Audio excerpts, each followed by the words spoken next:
Welcome, everybody, to Midday Magazine for this April 2nd, 2025. I have your host, James J. Malouf here. We're going to spend the entire hour with our friends over at the Wood County Sheriff's Department. We have them with us, Sheriff Shawn Becker. Shawn, always good to see you.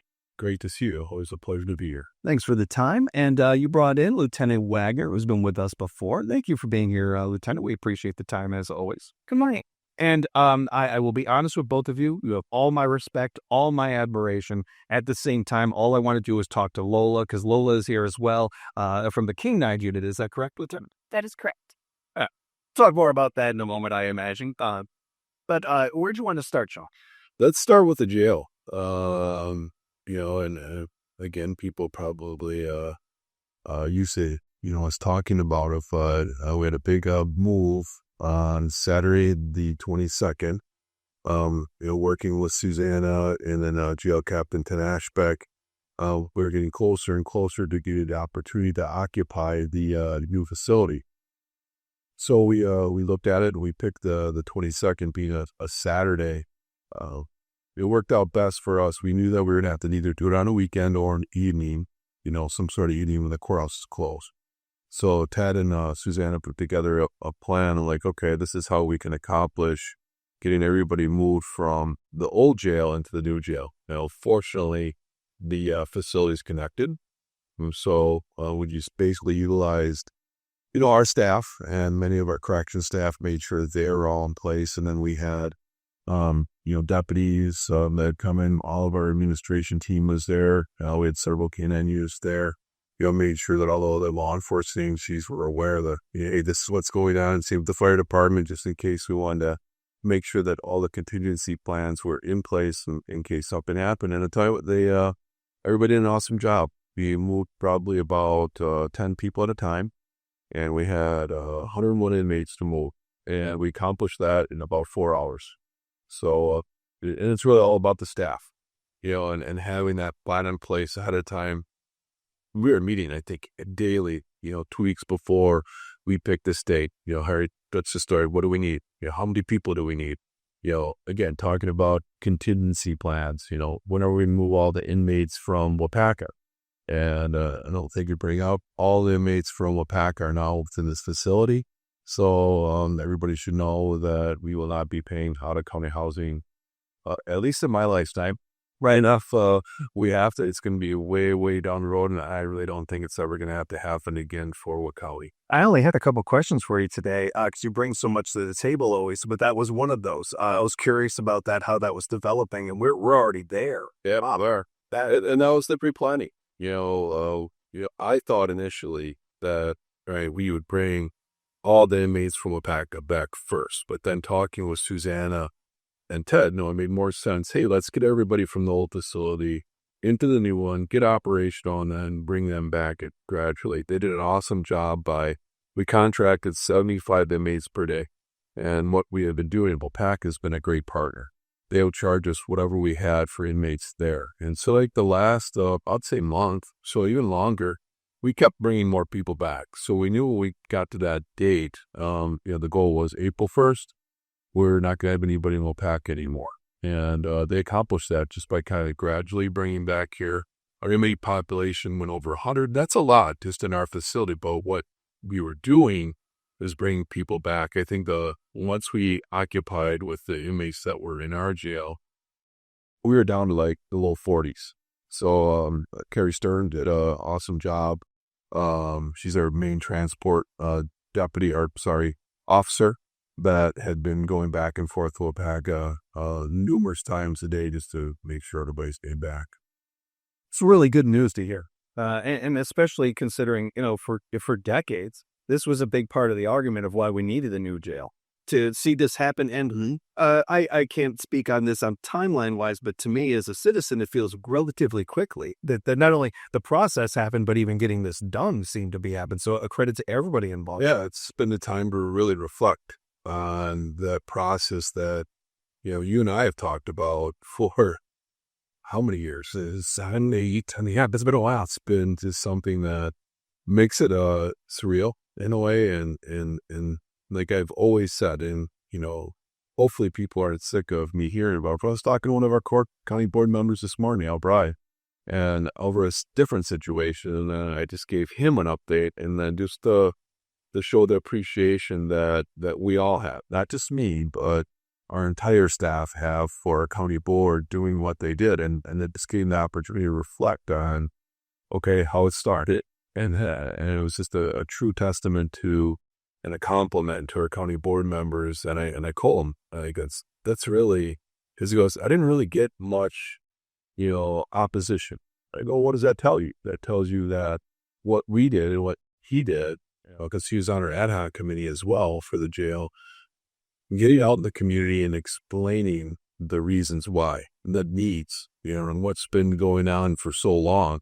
And that's a huge compliment to all of our county board, Lance Pummel, Laura Valstein, everybody part of the jail hawk committee and our county board. And even when, new people got on the county board, got elected in because people had stepped aside or they beat an incumbent, the continued support, for the project. This says a lot about what county. You look at other counties that struggle, especially when, elections change, your county boards and then kind of start over. That didn't happen here. And we're very fortunate here in Wood County to move in the direction that we are. And we're all very, very appreciative of it. I second that. And before I bring in Lieutenant Wagner here, I did this wrong. I apologize. I will say that I was distracted by Lola. And I'm actually being very genuine there with you guys because I just, dogs do that to me. But I did want to shout out Wisconsin Rapids Community Media being there recording this. Appreciate the work they're doing over there. Encourage you, as always, to go to your YouTube page, subscribe to the work that they are doing. And while you're there and subscribing to that, check out a cool new program that they're doing over there with the Heart of Wisconsin Chamber. I saw it yesterday. It was great video, great information on that. And there's going to be more stuff like that from them. They're working really hard over there to support local everybody. Sure, we did bring in Lieutenant Wagner here. I want to put her to work. I mean, talk to her. Yeah, I would. I bet you all talk about the rest of the show's hers. No pressure. That stand-up bit you've always wanted to do, Lieutenant Wagner. Now we can finally do it. No swearing. Yeah. Well, man, I had much to sell before. Yeah, what material is she going to have, though? Thank you for being here, Lieutenant. I appreciate the time. Thanks for having us. So you brought her in for a reason. We have a tie-in to things, so we went ahead. I felt that, she's been a big part of this whole process and was there, that entire day when we did the move. And I think her perspective is going to be really important to hear for everybody because, I was there, but I was, really part of the escorting inmates, to the old facility to the new one. And, she had and Ted and the rest of that, all right, once everybody got over to the new facility, had to make sure that was right. And then even going back, her part was, along with many of our other staff, is you have people working the old facility because, even all the other law enforcement, we weren't closed. So if we had some that needed to come to jail, we had to make sure we had that accommodation ready to go. And we communicated that out with everybody. And we didn't have a bookend in that morning, but you were kind of running the old jail, getting, inmates ready, and, handcuffing them, getting them all together. And then we had a process going over escorted with multiple people. But that was a big part of the part of the old jail functioning and then transitioning over once everybody's there. And now we got to run the new jail. So it's your turn to talk. How did that process go from your perspective? Well, I was on the side of the old jail, so my job was to lead the crews to getting the inmates to get their property together that they needed, and getting them ready to, get hooked up for in shackles and cuffs and help calm them because a lot of them did have anxiety moving to a new place. They didn't know, they had no idea what it looked like or what was, going to happen really. Because with a lot of things we do keep quiet just for security reasons. However, Lola was there and she was very helpful during that time and transition. From our side, it went pretty smoothly. So, I have to say right away that I appreciate the care put into this to the inmates. That is something we it says more about us as people than anything. I think it's certainly the right thing to do. And all that being said, we show who we really are, our character, the way we treat people in those situations, and I really admire that. I also love hearing this perspective on this because I don't think that that's insight we get very often. I was speaking with somebody who had been part of a transition into a new facility like we did, and she brought it to my attention that it was something that we should be reminded of because it's, we're all gung ho, ready, excited, can't wait to get in there, but then, forget we expect the inmates to be excited about it, but really it's all the unknown to them. So we just, said, gave them the best, advice and just said, hey, it's going to be okay. And, the other, we let them know who was waiting for them on the other, at the new facility. So they knew the officers that were working, and it just helped calm them. And you mentioned Lola was a part of this. That was helpful too. Yes, Lola was there and just accepting all the pets and loving that she could get. And she definitely enjoyed it. I think of this with her and certainly with you guys too. There's not enough bright spots in your day, in your career, to take wins where we can is noteworthy and needed for Lola as well as you guys and everything. So that's really encouraging to hear, really good to hear. And especially with so many moving parts. I am sure not the only one. I work a lot of construction jobs where you're taking this to another lot or something like that and moving things. Or even I worked at a shoe company once where we moved all the shoes from one store to one completely on the other side of town and everything. And then there's something like this. But nobody has any real, there's not a real blueprint for a lot of this. There's not as if you can just Google or, and to find out, hey, how did other people do this or something? So to pull this off with all that being said, just well done. Kudos. That's impressive to everybody involved. That's a good thing for all of us as a community. And again, speaks to why this is something that we've wanted for a long time, this new jail. Yeah, no, absolutely. It's a credit to our staff and the pre-planning of, hey, we just couldn't say, okay, today we're going to do it, then do it. There was a lot of communication that went on, within, our department to plan out. And then this doesn't happen very often, thankfully. But the need was there. And again, I'm really proud of our staff, working together and getting moved over. And now we're operational. And, it's not easy, for our staff. To be honest with you, I know the people are still struggling a bit because you look at an old facility that's linear design. And what worries me is, okay, now we have 4 floors. The old jail was 1 floor. And it gave the opportunity to probably spend more time together. Yeah, they did their job, but they all kind of, hung out, I wouldn't say, or worked together at like the booking counter, the jail control area, kind of centrally located. Now with a 4-level facility, people can get, isolated a bit. We're only at 2 people on this floor, 2 people on that floor. But I know the staff is working very hard. They're learning the new facility and doing an outstanding job with it. But I know that's been creating stress amongst our team, and we understand that. And going through this process, Kurt Bernier for the Sandals Group was really representing the company and us as we went forward with this project. He made it very clear that the staff is going to struggle a bit once you get into the facility because it's so different, and he's right. Everybody is. It's different, but as people learn things, I think I know they appreciate the opportunity to be in a new facility because that doesn't happen very often, especially the people that make a career out of corrections, being in one facility. If you look at it, a lot of people that have retired have, contacted us and just want to see it because they're used to being in the old facility and they never got the opportunity to work in the new facility. And for them to reach out, like Tim Haller, a great friend of ours, we've reached out to him numerous times just to come and be part of it, come and see it.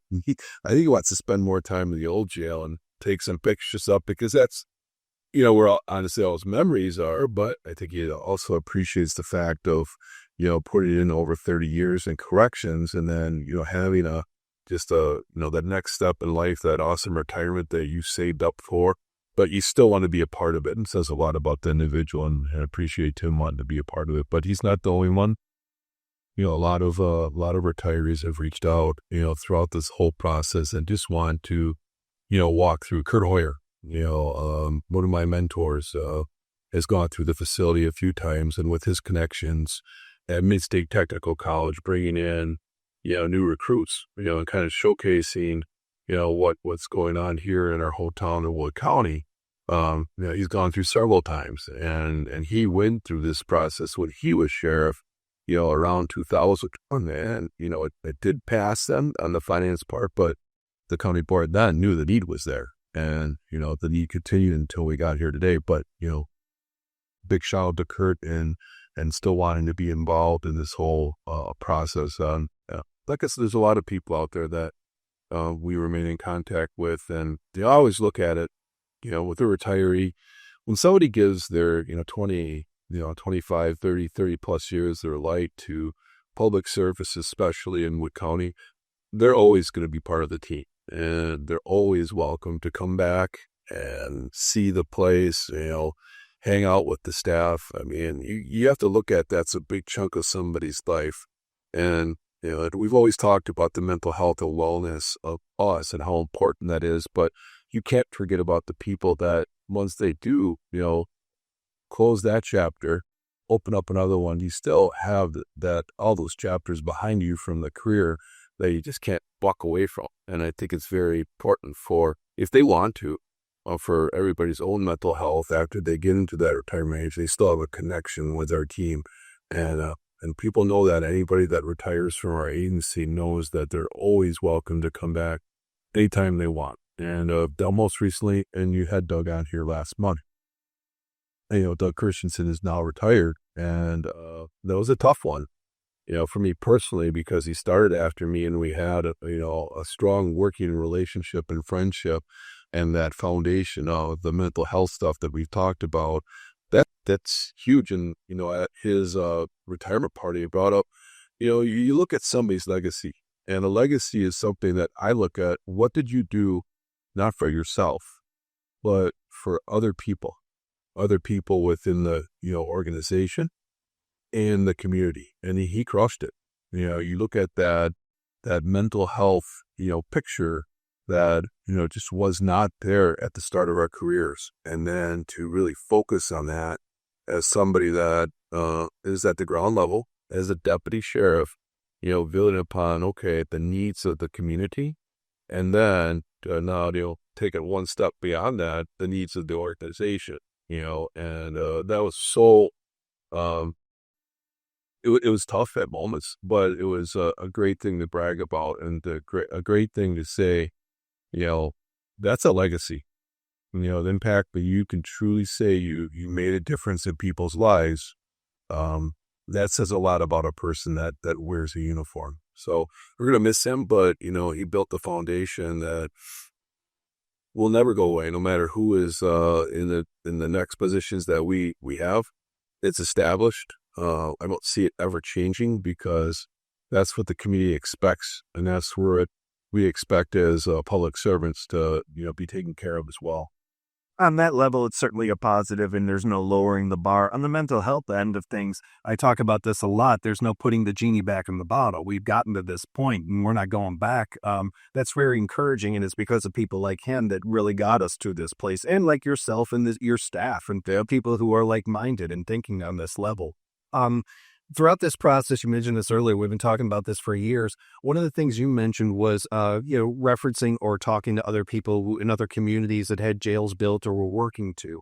Now that we're at this point, do you think you'll be able to do that for others? Like our friends in Point or some of these other places that are looking for that, you'll be able to kind of do that for others now? Yeah, what's been happening recently is, leadership over in Portage County has come and looked at our facility and asked a lot of questions, what did it take to get to the point, that we're at. And they're under very similar circumstances, housing on the county, a jail that was built in the late 80s. A lot of those things are similar.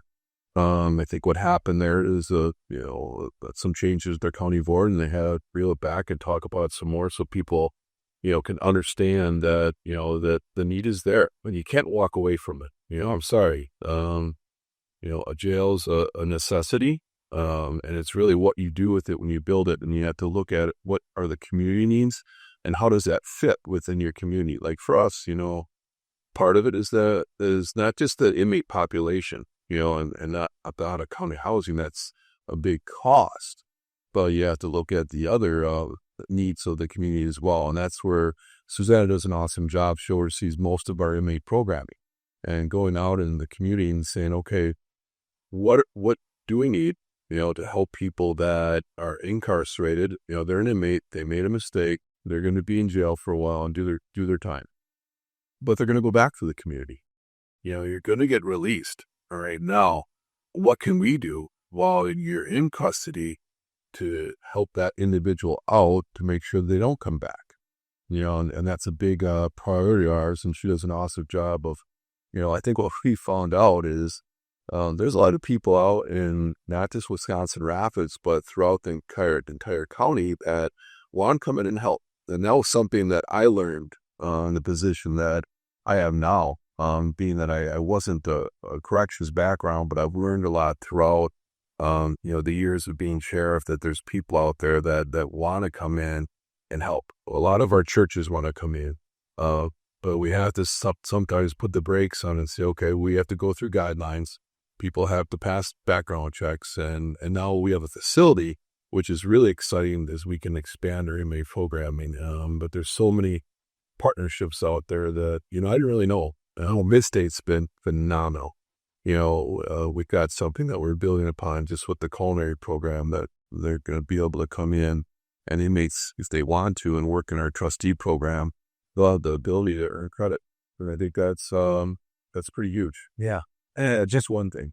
There's another thing about this I think that'll be interesting as we go on is that we see the positives now. There's always stuff that develops throughout the process. We're like, oh, I didn't see that coming. There's another positive or something like that. And certainly being a real in-time example to other communities of what the positive of doing something like this and investing in your community like this and investing in the safety of our law enforcement as well as our community with something like this. Speaking with Sheriff Shawn Becker, we have Lieutenant Wagner and Lola in with us, along with our friends from Wisconsin Rapids Community Media. In the halftime, we'll come back and have some more fun on Midday Magazine here at WFHR.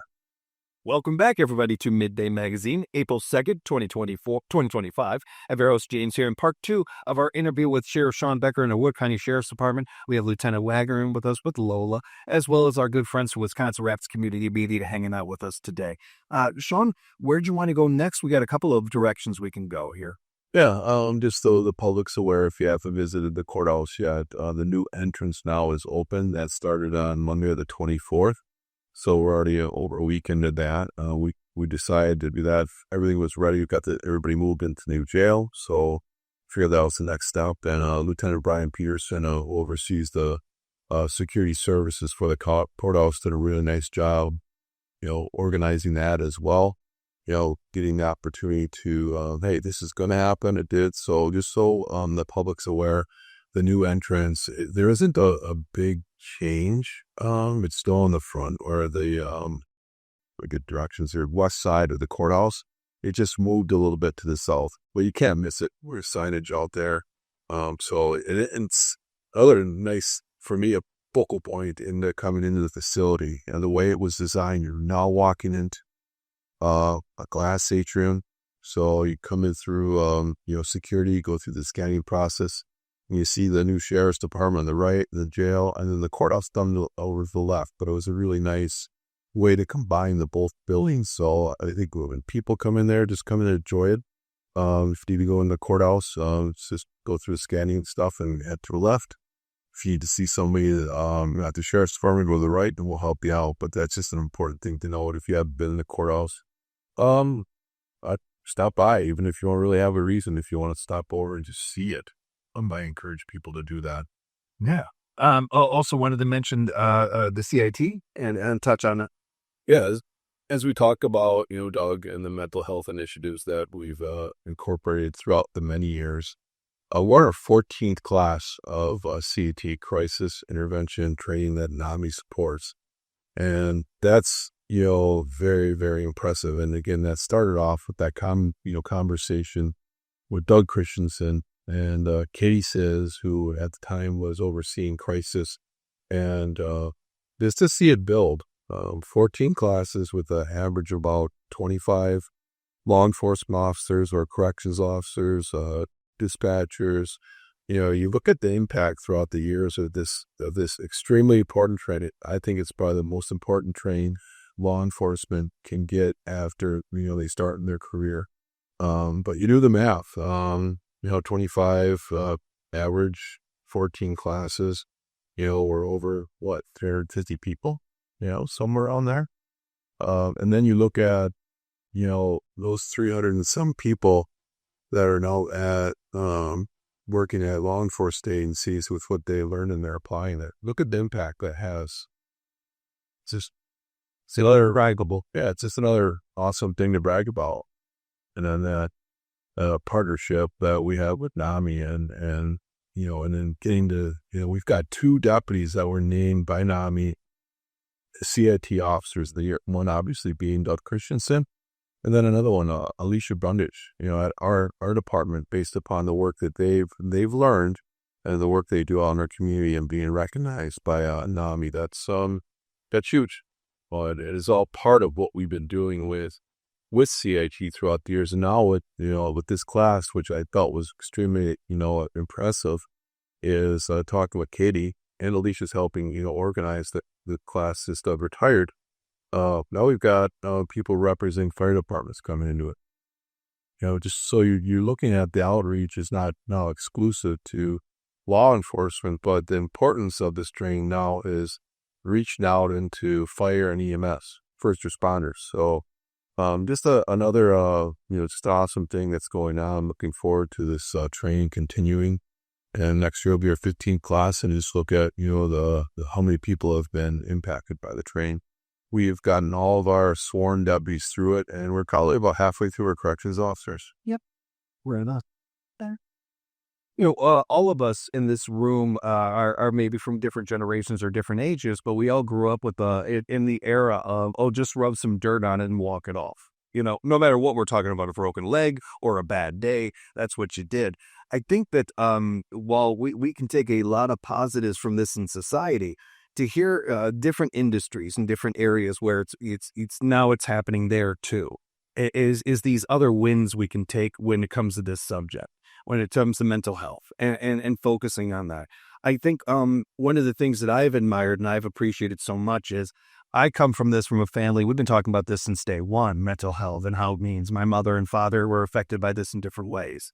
But to hear the traditional strong jobs, the traditional jobs of where we have people in this industry, we know those are tough people. We know sheriff, lieutenant here, tough individuals. They're not doing this job without it and all that. Hear people from your industry talking about the importance of mental health, how it affects, how it bleeds into your jobs. That gets people caring that may not otherwise. And it's such a brave thing to do. And I don't use that word lightly. I think we use it too much in society nowadays.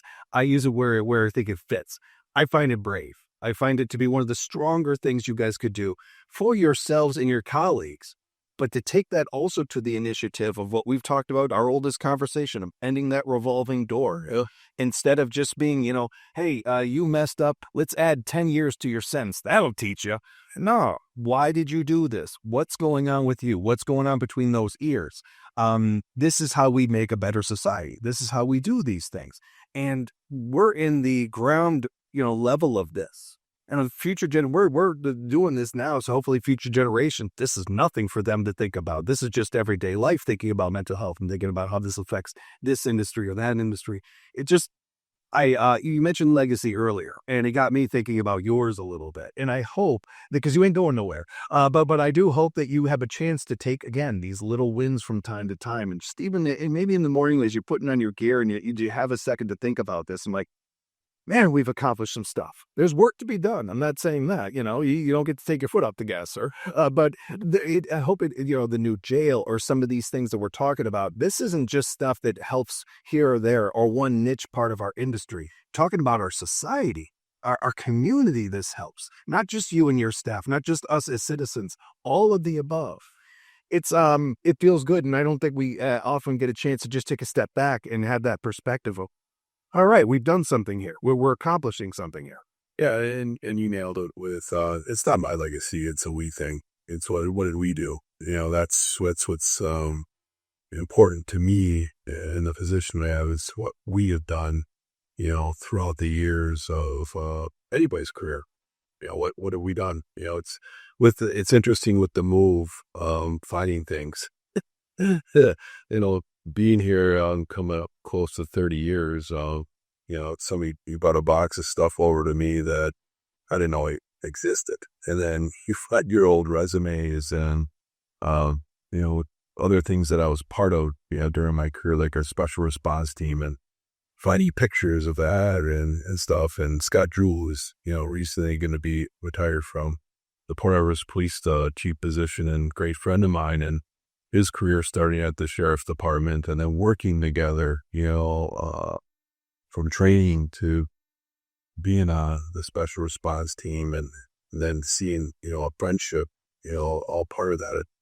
It makes you think of how quick a career goes by you. But, no, until we think, and if you can't have an attitude like that, you're not going to accomplish anything. Yeah. Well said. Real quick, I know you had some other things we wanted to get to. I want to talk about the rescue raffle and some of that. When we were talking about the new jail, I had thought of something, and I'm not sure we got a chance to talk with Lieutenant Wagner about with the new facility and some of the new things that are in there. I don't know. Forgive me if we have touched on this before, but is there new parts of the new jail for the canine unit? Is there anything new addition with that for your end of things for your department? Well, with Lola, we've been able to go into more of the pods since moving in.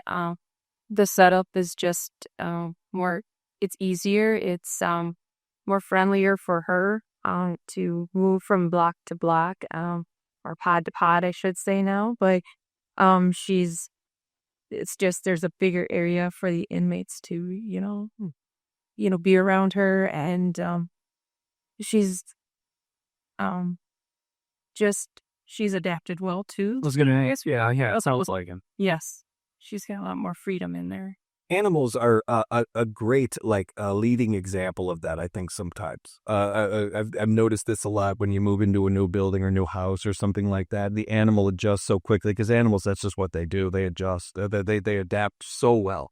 They can, whether you realize it or not, or it's subconscious or not, it can sometimes be a really good example for others, and hopefully for the inmates there and that transition there. I appreciate that. I didn't mean to throw that at you, but I was curious because we highlighted so many interesting and really important parts of this new jail. I figured there was something there with the canine unit, and that's great to hear. Right. We're also going to be, we know that one of the big reasons why we built this facility is to offer programming to hopefully stop inmates with the revolving door part. But we're hoping that Lola will be able to be involved in some of those groups and programmings and use her wherever we can throughout the facility. We had landed last week, and we were putting a lot of our focus on this and some of the advantages of this new jail with programming and the opportunities that will, bring up when it comes to this. And again, I keep thinking of for every great thing we're talking about, there's stuff maybe a year, maybe months from now that we're going to come across and be like, oh, there's this we can do too, or something like that. Because it always happens with these things where we have the idea of, well, this is the list of positives we have. And as we go along through this, like, oh, this is a positive too. We can add that to the list and stuff. So it'll be interesting to see. Yep. We have a group that are involved in putting a programming day together for the inmates. And it's pretty in-depth, but the inmates are going to be busy from the time they wake up until they go to bed at night. And they're going to be having different organizations come in and meet their physical, needs that they will have in the community. And then they're going to meet, if they need spiritual help or, other kind of skills to be learned to be used when they leave. I think almost anybody out there, whether it was when you were in school or you're working a job and you're just staring at that clock and you're just waiting for it to speed up. And of course, a second takes hours and everything. So I bring that up in part for anybody out there who has never been incarcerated and may not know what that feeling is like. Part of how you get through those moments is you get numb. You're just going to try to get through the end of the school day, just get to the end, hit 3:00, that kind of thing, or just get to when the dinner bell and, be able to finish your day of work. And then there is this kind of existence of living and knowing what your day is day in and day out. And I'm not bringing any of this up for sympathy. Everybody has a price, that you have an accountability to have and stuff. And I'm not moving past that. But in order to get through that, oftentimes, and I've talked to my father about this a lot, that you get numb. And you almost get to a point where you forget you're human. You forget what it is to be a human being in society. And again, when we come back to this revolving door thing, inmates that are in there for too long or filling out their sentence, this can happen more and more likely. Things like Lola, things like what we're talking about, these programs and everything, they're reminders that you're a citizen. You got a job to do. You got to get through this, pay your dues, and come out of here and be a better person and add to society. That's what we all agree to. We become adults. And you're reminded of that. And I know that might not mean much to some, but it means so much to this process of just this simple reminder that you got a life to live. You are a human being. And these programs for Lola or so much of this does that, which again leads to hopefully this person coming out of there, never going back, becoming a taxpayer, helping you with your taxes and your day-to-day life and working in the industries. This has a domino effect, and it leads to a better society. I think that one of the big things that Lola had been able to do with some of the inmates that are there that are very put walls up, resistant to change, and just very angry, they start petting her. A lot of them cry, show a lot of emotions. They start talking about, their dogs pets at home or the pets that they've had in the past. And then it kind of takes those walls down and they become more receptive to the idea of getting some help while they're incarcerated. That's appreciate that. Thank you, defendant. Appreciate you mentioning that. That's great. Sheriff, I know that you had some other things you wanted to touch on. Yeah, I've got a raffle coming off. It is supporting the Wood County Rescue Unit, a volunteer unit. It's a gun raffle. It's going on right now. $25 a ticket. We'll start that raffle. Yeah, I'm sure you've seen it before. They do a nice job, drawing the names, kind of throwing their own spin on it. But just highlight that, I just said they're a completely volunteer organization. And the unfortunate thing is that there's costs that come up with the rescue unit, and the community's been extremely generous. Same with the Legacy Foundation, and what the biggest need right now is a new rescue truck. And it seemed like yesterday when we had gotten one, I think it's over 10 years ago. And Ho Chunk had been extremely generous and helped us with that project. And I know Legacy this go around has been very supportive of a new truck, and the calendar is something that we've been doing the last few years, and we're open to sell this out. And the money that we raised from this calendar raffle will be put towards the new truck. So again, very gracious to the community, and very thankful to the rescue unit. They're completely volunteers. And their response area is primarily Southwood County. However, the last 2 years, they've done a really nice job of outreach into the Wood County Sheriff's Department rescue unit. Well, that encompasses the entire county. And so just a relationship building that has been going on throughout the last several years of just working with all the fire departments. And, now rescue has some unique equipment that other volunteer fire departments don't have. And they could, call us at any time if they need something. They're a big part of Project Lifesaver. They have the transmitters. So if there's any Project Lifesaver call out within the county, they're going to. And we've gone up to Marshall for kids that have been missing for a short time and help locate them. So huge need for our community. So if you can get out and support us with that, like I said, $25 a calendar raffle ticket. You can pick them up at the Sheriff's Department if you want to stop down, or give me a call and we'll set you up with one, or go on Rescue's Facebook page. We can help you out there and how you can purchase one. Looks like the drawing starts May 1st, so you got a little time here to get ready to get those. And every day they're able to win a different gun here. Yes, different gun every day. I got to be honest with you guys. I'm staring at number 11. That looks really interesting. Where's number 11, man? What is this? Revolver. It is? Okay. Yeah, I'm a Westerns kid. I grew up on Westerns, so of course I could see that one right away. Yeah, no, that's I'm out of my glasses. I don't get better eyesight today, but yep. And there's another one on the 15th that's a revolver, but they're all different firearms that are on there. There's no same firearm. And if you do get picked, your name goes back into the raffle, so you can get picked multiple times. But we've been doing that several years. Shout out to the Trading Post being a partner with us. That's been going very well. And I just always appreciate the community support. Any opportunity to shout out the Trading Post, love to be able to do that. Love that place. And really appreciate everybody with the work that they put into something like this. We, again, one of those things we don't get to use, a verb we don't get to use often enough with you guys. This is a fun one. This is a fun raffle. This is a fun thing to be a part of. And a great way for the community to add to people that they would like to, but don't always know how to. I don't think that there are many people out there that aren't thankful for the service you guys do, what you guys put into it.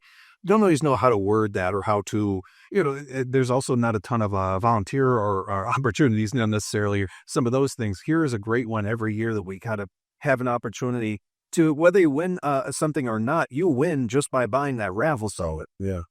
Yeah, we should have the new truck sometime towards the end of this year. That's in the process of being built. And like I said, that's where the funds this year will be going towards. So it's always appreciative that we get that community support. Well, and hopefully, it's obvious to the audience how important that truck is and what it does for you and your job and everything. But another part of that, and I certainly think of working at the family center and thinking about, we have Touch a Truck and that new vehicle shows up and maybe it sparks an interest in a young person or something like that. Like, the added advantages with these things are always very interesting to me. There's the stuff we see, and then there's that stuff we just don't always see, and that can be really helpful with that. So it's a great investment in your community, buying one of these raffle tickets, and might win something pretty cool. And those revolver right downstairs, real screw right there. Again, I gotta get one of those tickets, or see what happens there.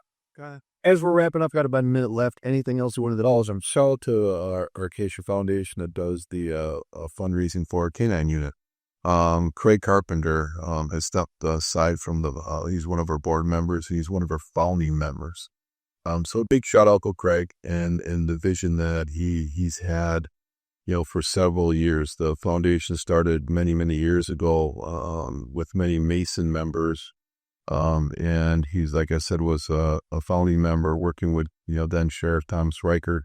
And they had goals, like, hey, we want to raise this amount of money because then, we'll always be able to, provide a K9 at really zero cost to the Will County Sheriff's Department budget. Well, we have far, far exceeded that.